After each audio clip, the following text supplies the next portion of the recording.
I wish this Coke had something with a little bit more of an edge to it. Perhaps a nice rum to go with this nice Coke, because I definitely need it for this review. Hello everyone, welcome to the Season 6 finale of Home Media Reviews. You guys know what this is on, Space Buddies. A 5-year-long joke between me and Hope has finally reached its inevitable conclusion. I have now seen Space Buddies. I'm going to talk about it here today. Let's all raise a glass of our favorite alcoholic beverage, because this movie is definitely going to require one. Let's not waste any time. Let's jump right into the history section of Space Buddies.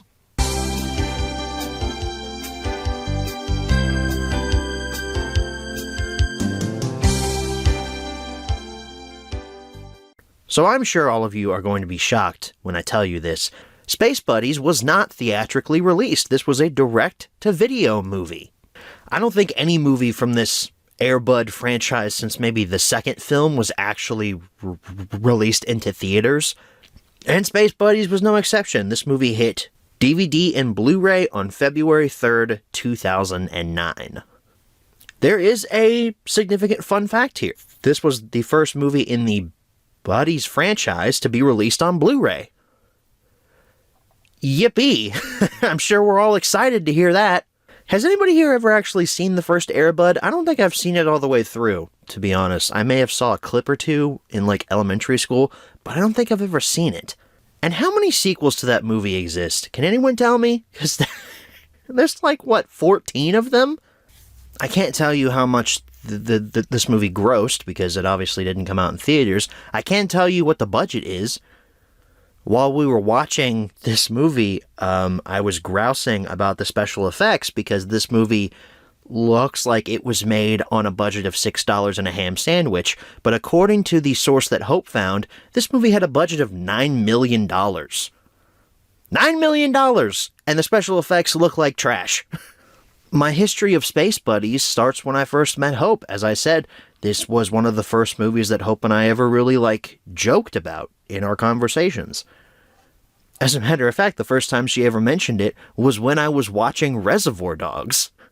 I believe I had just gotten Reservoir Dogs on Blu-ray, and I was giving it a rewatch, and I had been talking to Hope for a couple of months at that point, and we were texting back and forth. I was telling her I was watching Reservoir Dogs and how great the movie was, and she said, the only movie that's great with dogs in it is Space Buddies. And I was like, what the hell is Space Buddies? So I send her the picture of Harvey Keitel and Steve Buscemi where they're pointing their guns at each other. You know, that incredibly iconic scene that, everybody loves. And Hope took that image, photoshopped the dogs' heads from this movie onto Harvey Keitel and Steve Buscemi, sent it back to me, and said, no, this is Space Buddies. Look, it's awesome. It was at that point that I knew there was something special about this girl. So throughout the next 5 years of us being together, Space Buddies became a recurring joke. I even got her a stuffed animal of the character Sputnik from this movie. I found it on eBay one year, and I got it for her for her birthday or something. I don't know where that is. If she can find it before I put out this video, I'll put a picture of it up here, but if not, here's just a generic one from the internet that I found. She has a stuffed animal of Sputnik, thanks to me. It took 5 years, but finally, me and her sat down in the basement of her house the other day to watch Space Buddies for the first time. We had a true movie night experience. The lights were off. I just picked up a sound bar from Goodwill not too long ago, so the sound bar's maiden voyage was for Space Buddies. I gotta say, it sounded pretty good. The movie itself, I'm gonna hold off on telling you all if it's garbage or not, but the sound was really good. There was one other version of Space Buddies that was released.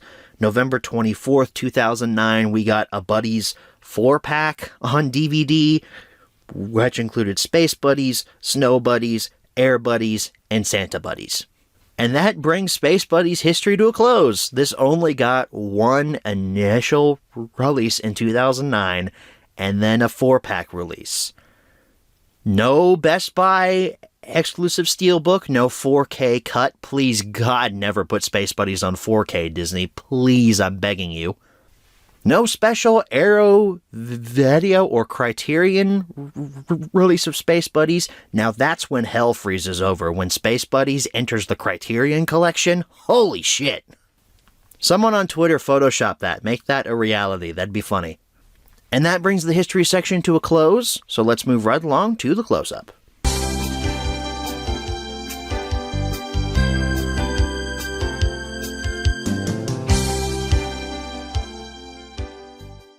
Alrighty, everyone. Here's your close-up look at Space Buddies. Starting off with the DVD print.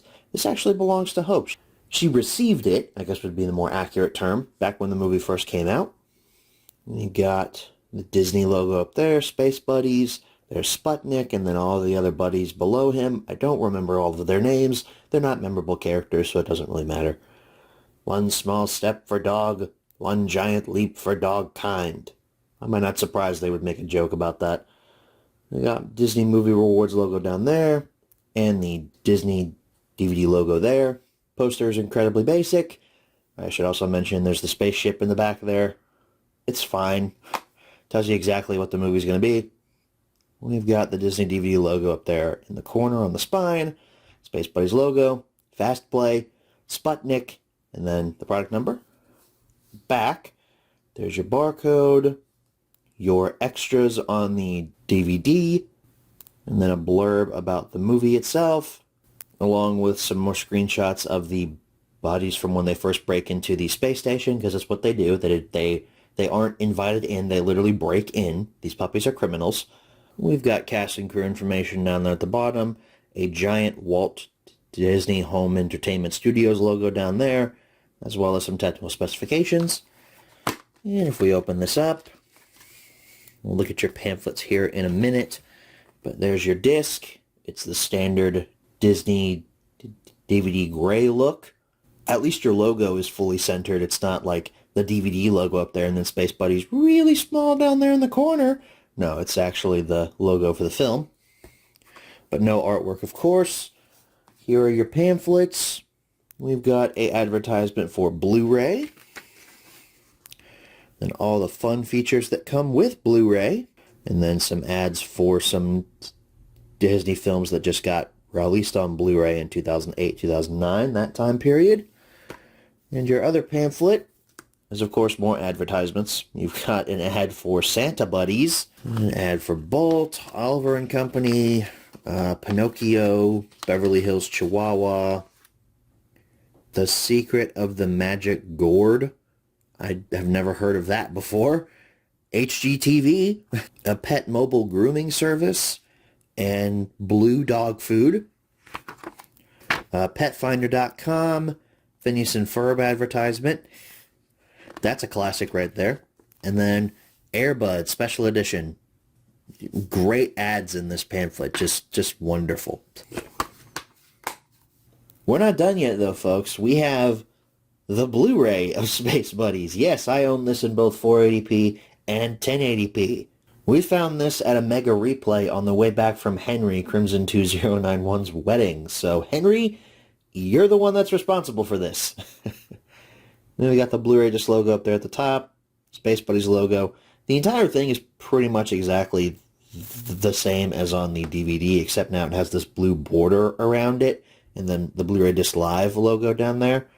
Also got some sticker residue up there from the Mega Replay price sticker. I should really get that off. I don't know if this came with a slipcover or not when it first came out.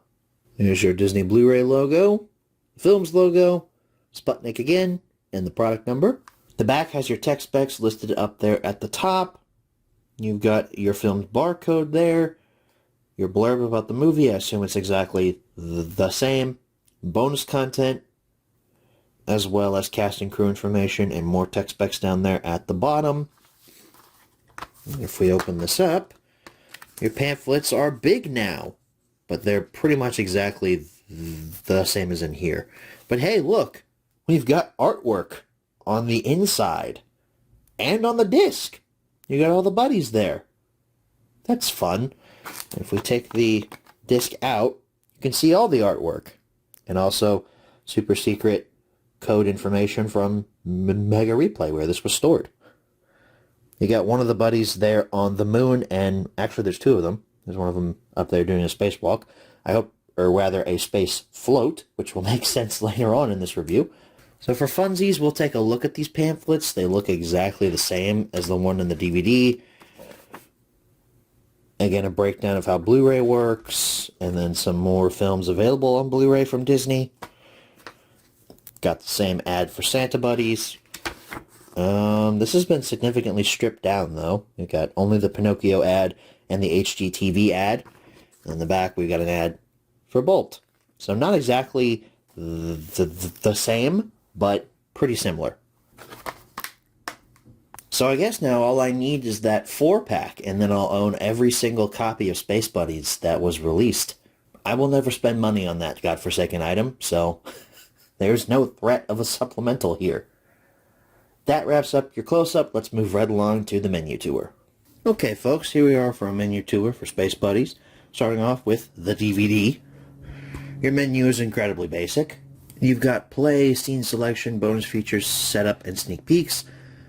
And the dogs are, of course, floating in front of the options, obscuring them. For our scenes, they are in groups of 3. They've got little titles, screenshots, and numbers. And then if we skip to the end here, there are 12 scenes, 11 if you don't count the credits. For a movie that runs an hour and 25 minutes, that is a totally reasonable amount of scenes. Your bonus features are as follows. You have a blooper reel with the dogs, a Dancing in the Moonlight music video, and then Backstage Disney, which I assume is like a featurette about the making of this movie. So moving into setup, here's your little sub menu. We have audio options, subtitles, and register your DVD. For audio options, we have an English mix, a French mix, and a Spanish mix. And your subtitles are exactly the same. You have Spanish, French, and English. Hey, the sneak peeks option actually has a menu. That's fun. So your sneak peeks are as follows. You've got Pinocchio, a trailer for Disney Blu-ray disc, Disney Movie Rewards, Earth, Oliver and Company, and Air Bud. And then your next page has a trailer for Imagination Movers, Beverly Hills Chihuahua, Tinkerbell and the Lost Treasure, Tigger and Pooh and a Musical 2, Santa Buddies, and for Bolt. Did anyone else watch Imagination Movers when they were younger? I feel like I remember seeing that on like the really early rebrand of Playhouse Disney for the Disney Channel, but I don't remember anything about it. Okay, and here is your Blu-ray menu. The layout has changed. It's still the same general setup as on the DVD, but now our options are over here to the left. We have a little thing up here telling us what the thing is we've selected. That's fun. We have play, bonus features, and hey, look, you can just select your bonus features from right here. That's fun. So bloopers, we have the same ones as on the DVD. So for Backstage Disney, we have the Buddy's Guide to Space Travel, and then you can watch the movie with like little facts popping up throughout. They're facts about the buddies, I suppose. It's kind of odd. For games and activities, we have a Buddy Finder. That wasn't on the DVD. But then we also have the Dancing in the Moonlight music video. So I believe the only thing that's new here is this game, this Buddy Finder. For scene selection, we've got numbers, titles, and little screenshots. I believe it's the same number of scenes as on the DVD. It is. Literally the only option for setup is subtitles, and you only have English subtitles. No Spanish, no French for either audio options or for subtitles. That's unfortunate. But we do have some sneak peeks. We have a trailer for High School Musical 3, Beverly Hills Chihuahua, Morning Light, Santa Buddies, Tinkerbell and the Lost Treasure, a Disney Parks and Resorts trailer, Blu-ray disc trailer, Pinocchio, Earth, Bolt, Disney Movie Rewards, and then that's it. I thought there'd be more after that. That's a lot of trailers, though. And then Blu-ray disc live. That doesn't work anymore. I'm not even going to try to select that. So that wraps up your menu tour. Let's go ahead and head on back and answer the 5 main questions as always. Alright, so we're back from the close-up. Now it's time to answer the 5 main questions as always. Number 1, where can you pick this product up? You can't find this thing like anywhere, like not even in like a used DVD store. We got incredibly lucky finding the Blu-ray copy that we did. Oh, there's tons of Blu-rays that are in terrible condition that are available on eBay and such that are like $3 or $4. But finding this at Mega Replay when we were on our way back from Henry's wedding, that was insane. That was like a deal made in heaven, and it was only like $3.33, which is insane. So hey, if you're on your way back from Illinois and you stop in at the Mega Replay in Champaign, they might have an extra copy of Space Buddies on Blu-ray for you. If not, though, online retailers is your best bet. Number 2, is this product still being printed nowadays? Thank God it is not. Number 3, should you pick this product up? Here we go, folks. It's time to tear Space Buddies a new asshole. Let's jump into this. From the opening credits, you can tell this movie is cheap. There's no, like, fun animations for the opening credits. It's just Walt Disney Pictures presents, the director's name, cheap-ass Space Buddies logo, and then you just jump right into the movie. No, like, fun animation type thing. Immediately, we get to see some of these cheap visual effects. The space station that Sputnik and his owner Yuri are on looks like a PS2 graphic, and the CGI used for the dogs' mouths is horrid. Speaking of Sputnik, he's voiced by Jason Earls, an actor who I enjoy. I never really watched Hannah Montana growing up, but he was great in Kicking It. But he's doing a terrible job as Sputnik. This Russian accent is, oh boy. I usually like Earls, but wow, I hope the house that he bought with this paycheck was worth it. One of the dogs breakdances and uses a volume knob within the first 5 minutes. If that doesn't tell you what kind of movie you're in for, nothing will. The main focus of Space Buddies is, of course, the Buddies, the 5 bagel puppies who, according to Hope and her research on the Air Bud Wiki, that is a real thing, these are the offspring of Air Bud, supposedly. Which makes me want to go back in time and stop Air Bud from ever happening so this movie doesn't happen. But the puppies are cute. That's a given. Just puppies in general are cute. I'm a dog person, so obviously I'm enamored with these dogs. They are very adorable, but none of them have any character or anything distinct about them except what they're wearing around their necks or on their heads. Rosebud has a bow in her hair. Butterball has a jersey. There's one named Buddha who has like a weird Zen necklace on. Their voices all sound the same. They all feel like the exact same character, just split up into 5 separate beings. Nothing about these dogs says, hey, these characters are great. You should get invested in these characters. They are literally just a vessel for the story to happen. Quite literally, they are just a vessel, because Buddha is like, hey, I'm going to go and jump on this bus. Hey, guys, let's all jump on this bus. Let's go, guys. And they're all like, okay, let's go follow Buddha, I suppose. Why the hell is the dog's name Buddha? Why? They end up at the space station, this super futuristic space station that these kids are going on a field trip to, and there's like no security whatsoever. They just wander right in. No one notices 5 beagle puppies walking into a super secure spaceport. And we meet our obviously obvious villain, Dr. Finkel. Gotta love his lack of subtlety. Wait, you mean the guy with the weird, obtuse crimson chin look and face, who openly insults kids and knows everything about the space company's operations enough to sabotage them, is our main villain? Who could have guessed? I already mentioned this earlier, but the circumstances that get these dogs onto the space station and therefore into space are really lame. Nothing is motivating them aside from, hey, Buddha said let's go and get on the spaceship. Okay, guys, let's go get on the spaceship now because the script says we have to. Actually, scratch that. I don't even know if there was a script for this. I bet it was just bullet points written down and it just said fill in dialogue later. They get on the spaceship and they're like, hey, let's fly into space now. Yippee, there they go. because apparently Patrick Star, yeah, his voice actor, Bill Flagenbeck, I don't really know how to pronounce his last name, but I'm just going to call him Patrick Star for the rest of this review, because he's basically playing a live-action version of Patrick Star. Patrick sends them into space because this spaceship is being piloted remotely. No one thought to check on the inside. Hey, is there anything in here? There's no, life form readings or anything. They have no idea these puppies are on board.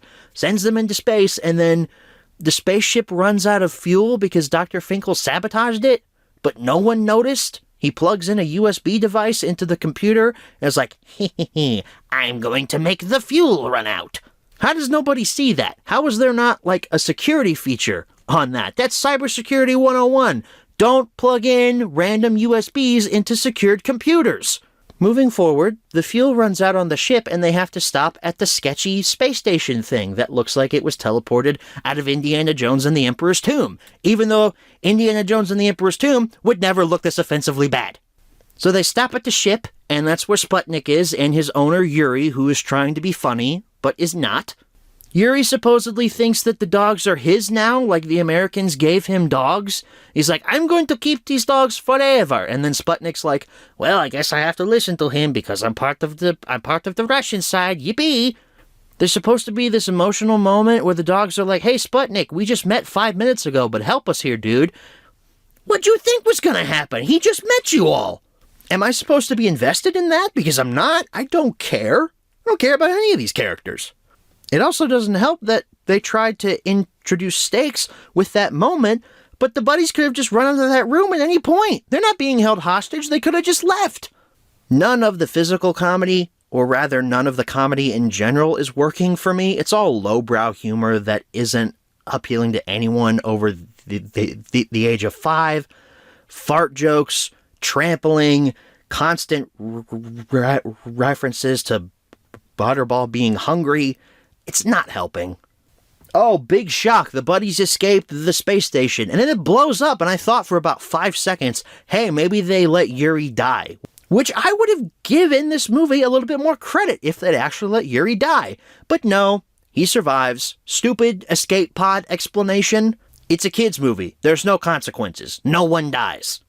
They end up going to the moon. That's where the ship was supposed to go. And this movie, God, this is where it really starts to get horrendous. The dialogue in this is nonsensical. When they start going towards the moon, I believe it's I think Sputnik says, this ship is taking us to the moon. There's 2 lines, and then one of the other buddies says, it looks like it's taking us to the moon. Okay, pardon my French here, but no f***ing shit! Of course it's taking you to the moon! You just said it was taking you to the moon! And here's really where things start to get bad. When we get to the moon, the movie completely loses me. There are shots of dogs walking on the moon that look worse than original Xbox graphics. Nothing is moving on these dogs. They are literally floating across the moon surface. These effects are god-awful. And the ultimate f*** you, they keep using the same shot over and over again. It's almost offensive to see them keep using the same shot of these dogs that are basically floating on the surface of the moon. Nothing is moving on these CG models. Their legs aren't moving, their heads aren't moving, just nothing is moving. These horrible effects then rear their ugly head yet again when we leave the moon, and the buddies get stuck in space because of a meteor shower. It's making me wish I was watching The Empire Strikes Back so a giant space slug could pop out and eat these puppies to spare the suffering that I'm going through by watching this piece of shit. I keep having to say this name over and over again, but Butterball does a spacewalk, or should I say a space float, because the CG model doesn't move at all. I swear they took the same models that were floating across the moon surface and just cut and pasted that into the scene where they're supposed to be spacewalking. Again, the CG model isn't moving at all. The legs aren't moving. The head isn't moving. It's just floating there. Someone did the bare minimum on these CG models. Nothing on them moves. I don't even think they're rigged to move. And this is why I said earlier I thought this movie had a budget of $6 and a ham sandwich, because nothing here looks good. These sets are terrible. They are the bare minimum at best. The CGI is terrible. I feel nothing for any of these characters. This is the point where I stopped taking notes in this movie, because I knew at this point I wasn't going to recommend this piece of shit. I mean, you should have heard some of the things that I was saying while we were watching this movie. Hope was laughing so much at my comments throughout this that she was choking. She was like, this is hilarious. I don't know why I was expecting anything more from this. I'm acting like I'm wrapping up my review, but I should probably talk about the ending before that. What a surprise. The buddies make it back to Earth. Yippee. Everyone survives. Sputnik goes home to see his beloved Sasha, which doesn't make sense in terms of timeline, because Sputnik seems to imply that he was part of, like, the Soviet Union or something. When the Soviet Union existed in the 70s and 80s and such, Sputnik would be dead from old age at that point. But whatever, we'll just move past that. Dogs live forever here. Sputnik went up into space in 1973, is now 50 years old, and is fine. I keep saying, like, this is the point where the movie lost me. This is really the point where I realized the movie is just awful, and there was nothing saving it. When Sputnik comes home and sees his kid that he's been waiting for his entire life, the music swells. It's supposed to be this emotional moment. Usually I'm a sucker for stuff like this. I didn't care. I was totally apathetic towards this. I was begging at this point for the movie to be over, because when Sputnik comes home, it's like 5 minutes until the end credits. I was like, please let this be done. And like I said, usually I'm a sucker for sappy moments like this, especially with dogs. I'm a big dog person. John Wick, the first 10 minutes when the puppy dies, I almost cry every time. And then when he kills all the people, I'm really happy because the dog got justice for its unceremonious death. When Sputnik comes home and sees his kid, I don't care. And that is a huge problem. You are supposed to care about these characters. You're supposed to care about Sputnik coming home. It's the whole crux of the story. And that's ultimately why Space Buddies is a garbage movie. There is nothing here for anyone over the age of 5. The acting is terrible, not only from the adults, but from the kids. There are some really bad line reads here from some of these kid actors.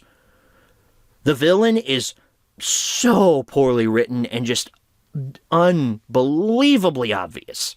The effects are garbage. I literally cannot get out of my head that scene of the spacewalk where Butterball is supposed to be walking in space and his CGI model is just floating. Like they took the stuffed animal of Sputnik that I got for Hope and just literally put it on a green screen and just moved it across the screen. It's supposed to move. CG is supposed to look alive. And this just looks like a PNG image that they just moved across the screen ever so slightly to give it the illusion of life. I am angry that Space Buddies exists. I am offended, even, that $9 million went into this garbage film. I mean, this is about as angry as I got when I saw Expendables 4 for the first time. I am, just beside myself. I want that 90 minutes back in full with interest, because this movie, don't waste your time. Don't even seek it out. Don't watch Space Buddies. You're better than that. Watch something with a little bit more just going on. Something with a little bit more heart, character, good effects. There are so many things that are better than this movie. Don't waste your time. Not recommend. Space Buddies, awful. But it does make for a fun joke, I'll say that much. Number 4, where should you pick this product up? You shouldn't pick it up in the first place, but same answers as number 1. Number 5, what price should you pay? The DVD and Blu-ray of this are not worth very much. Like I said, the Blu-ray I got for $4. The DVD is worth even less. I wouldn't go any higher than $5 for it, but I wouldn't even waste your time trying to find it. Okay, everyone, that wraps up your home media review for Space Buddies. I am glad, despite the fact that this movie sucks, I am glad that I have seen it, and I can now confidently say that it sucks. I don't have to assume anymore. I know for a fact this movie is terrible. I feel like I was expecting something that had more fun involved, like, hey, this is bad, but I really enjoy it, like in a drinking game kind of way. There's nothing redeeming here about this movie. Absolutely nothing. This is what people were saying about, like, Madam Web when that first came out, when it was literally just bland. That was its biggest offense, was that it was boring. Space Buddies has like 27 different offenses. But that, ladies and gentlemen, brings Season 6 of Home Media Reviews to a close. We've been on a crazy journey these last couple of weeks with so many different films. This whole his and hers thing worked out really well. I'm very happy with how this season turned out. And I'm glad that you guys enjoyed it too. There's a lot of variety here. You got animated stuff, you got thriller horror, you got action adventure, and you have god-awful. It's a total hodgepodge of so many different genres, different mediums of films, just everything here is different. And I really liked that part of this season. I was going to make a dedicated video to announce the mini-series of Home Media Reviews that we plan on airing December, but I don't think I'm going to have time to release an update video because the next 2 weeks are supplementals, one for regular Home Media Reviews and one for Thomas & Friends Home Media Reviews. So I guess now is as good a time as any to talk about the plans for the rest of the year. So as I said, the next 2 weeks are supplementals, which then takes us to December 9th, which is the second Monday in December, and that's going to kick off our 3-episode mini-series leading up to Christmas. This year, the 3 films don't really have a lot in common with each other, especially this first one. On December 9th, we are going to kick off our mini-series with the David Harbour-led film Violent Night. Santa Claus getting down and dirty and violent as he tries to stop John Leguizamo from stealing Christmas. This came out a few years ago, and I really enjoyed it in theaters. It's one of my new action favorites, and I think I watched it last year on Christmas, which is really fun. The week after, on December 16th, we are switching gears to something less violent and more heartfelt. Winnie the Pooh, A Very Merry Pooh Year is episode 2 of our miniseries. I promised a HMR on this a few years ago when I got it from the Disney Movie Insiders, and I'm finally coming through with it. And the week after, the day before Christmas Eve, December 23rd, we are following up to the Santa Claus HMR from last year with the Santa Claus 2. I've never seen Santa Claus 2, so I'm excited to give that a watch for the first time for the end of this year. And that is going to wrap up content for the rest of 2024. Of course, there's going to be videos on Thursdays. I know this last week we had a vlog come out on Saturday, but that's only because the Beauty and the Beast Home Media Review got pushed to Wednesday. I didn't want to have a video come out on Wednesday and then another one come out on Thursday, taking traction away from the one on Thursday. So I waited a few days. I hope you guys enjoyed the conclusion to the What I Was Doing While I Was Dead 6 vlog series. I believe the rest of the plans for this year is pretty much all vlogs. Vlogs that I have neglected working on for the last few months. We have the Bucked Out 2024 vlog, the Gatlinburg vlog, and the Disney vlog coming out here in the next few weeks. I hope you guys are hyped up for that. Content for the rest of this year is planned out. Most of it's already ready to go. I hope you guys are hyped up for that. And keep your eyes out on both Thanksgiving and Christmas, because there might be some special videos coming out then. That's all I'll say on that front. I want to thank you guys so very much for watching this latest season of Home Media Reviews, and I will see you all next week for a special supplemental involving Jurassic Park. Thank you guys so very much for watching. I love you all dearly. Good night, everybody.